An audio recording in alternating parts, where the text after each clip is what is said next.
السلام علیکم۔ اللہ قرآن میں کہتا ہے، اللہ ان نصر اللہ قریب، unquestionably the help of Allah is near۔ دوستو، آج ہم جس ٹاپک میں بات کریں گے وہ اللہ کی مدد ہے۔ ہم لوگ سوچتے ہیں کہ ہم اتنے پریشان ہیں، ہمیں اللہ کی مدد کیوں نہیں آتی؟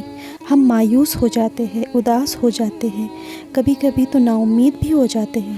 دوستو، ہمیں نا امید نہیں ہونا چاہیے، بلکہ ہمیں سب سے پہلے یہ معلوم کرنا ہے کہ اللہ ہم سے ناراض ہے یا ہمیں آزما رہا ہے۔ اگر اللہ ہم سے ناراض ہے تو ہم سے سجدے کی توفیق چھین لیتا، ہمارے دل سے اپنی محبت چھین لیتا ہے، اور اگر وہ ہمیں آزما رہا ہے تو ہمیں اپنے اور بھی قریب کر لیتا ہے، یعنی ہم اللہ کے بے حد قریب ہو جاتے ہیں اور ان کا کہنا ماننا آسان ہو جاتا ہے۔ اگر وہ ہم سے ناراض ہے تو ہمیں چاہیے کہ ہم اللہ کو منائیں، زیادہ سے زیادہ توبہ اور استغفار کریں۔ توبہ اور استغفار کرنے سے اللہ بہت جلدی مان جاتے ہیں۔ ہر وقت توبہ کرتے رہنا چاہیے، یہ اللہ کے غصہ کو ٹھنڈا کرتا ہے، اور اللہ سے مدد مانگنے کا بیسٹ طریقہ ہے دعا۔ اللہ ہمیں آزماتے ہیں، کبھی مال سے، کبھی جان سے، کبھی اولاد سے، کبھی بیماری سے۔ دوستو، یہ بات تو طے ہے کہ اللہ ہم میں سے سب کو آزماتا ہے، امتحان لیتا ہے، اور ان سب امتحانوں میں کامیاب ہونے کا ذریعہ صبر ہے۔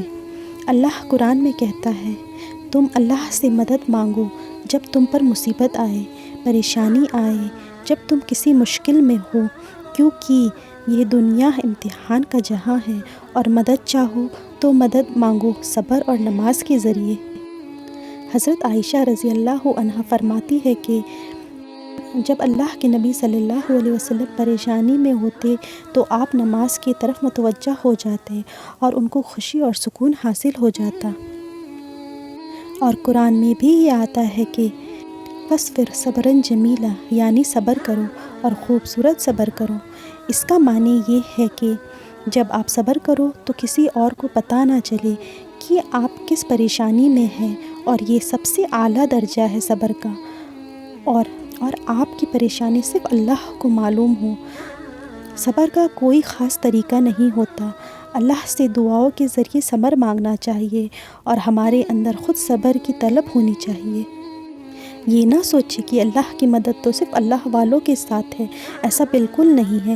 اللہ تو ہر مخلوق کی مدد کرتا ہے، چاہے وہ چیٹی ہو، پرندے ہو، شیر، بھالو، چیتا، سارے جانوروں کی مدد کرتا ہے، ان کو کھانا پہنچاتا ہے، ان کی حفاظت کرتا ہے۔ تو ہم تو اللہ کے بہترین مخلوق میں سے ہیں، تو وہ ہمیں تنہا اور بے بس چھوڑ ہی نہیں سکتا۔ تو دوستو، ہمیں چاہیے کہ ہم صرف اور صرف اللہ سے مدد مانگیں، کسی اور کو وسیلہ نہ بنائیں، اللہ سے ڈائریکٹ کنیکشن بنائیں، اللہ سے ڈائریکٹ کنیکشن جوڑیں، اور ایسا ہو ہی نہیں سکتا کہ اللہ کی مدد نہ آئے۔